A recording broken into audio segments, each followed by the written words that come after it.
கூகுளுக்குள்ளே போயிட்டு quick draw அப்படின்னு search பண்ணிங்கனாக்கா ஒரு வெப்சைட் வரும். இதில் படித்து பார்த்தீங்கன்னாக்கா ஒரு கொஸ்டின் கேட்டிருப்பாங்க.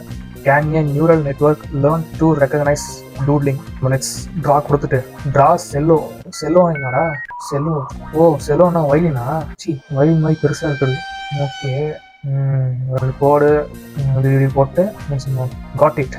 I see line or skyscraper or lipstick or guitar. I see shovel. Oh, I know. It's yellow. So இந்த வெப்சைட் எப்படி ஒர்க் ஆகுது அப்படின்னு சொல்லிட்டு தெரிஞ்சுக்கலாம் வாங்க. இப்போ இந்த வெப்சைட்ல முதல் விஷயம் ஸ்ட்ரோக் ட்ராக்கிங். அந்த வெப்சைட்ல நீங்க பாத்தீங்கன்னாக்கா நான் வரையும் போது அதோட லைன்ஸ் சர்க்கிளா இல்ல லைனா, ஸ்ட்ரைட் லைனா, கர்வ் லைனா, ஸ்கொயரா, ரெக்டாங்கிளான்னு சொல்லிட்டு எல்லாத்தையுமே அது வாய்ஸோட நோட் பண்ணிட்டே இருக்கும். ஸோ ஃபர்ஸ்ட் அது எந்த மாதிரி லைன்ன்றத அதை ட்ராக் பண்ணுது.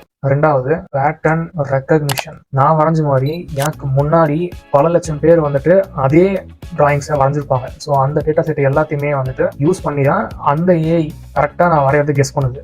மூணாவது real time engine. Real time இன்ஜின்றது தான் அந்த ஏஐ.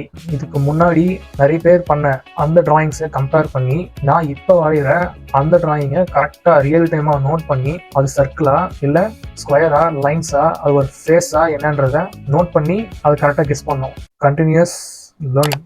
நம்மளோட ஹேண்ட் ரைட்டிங்கை கெஸ் பண்ணோம் ஒன்று. ரெண்டாவது ஒரு இமேஜில் இருக்கிற ஆப்ஜெக்ட் ஹேண்ட் ரைட்டிங்கா இல்லை ஏதோ ஸ்ட்ரோக் மாதிரி இருந்துச்சுனாக்கா அதை கெஸ் பண்ணோம். ஸோ இந்த மாதிரி பர்பஸ் தான் இந்த வெப்சைட்டை லேப் மாதிரி யூஸ் பண்ணுறாங்க. லேப் மாதிரி யூஸ் பண்ணி ஏஐ ட்ரெயின் பண்ணுறாங்க.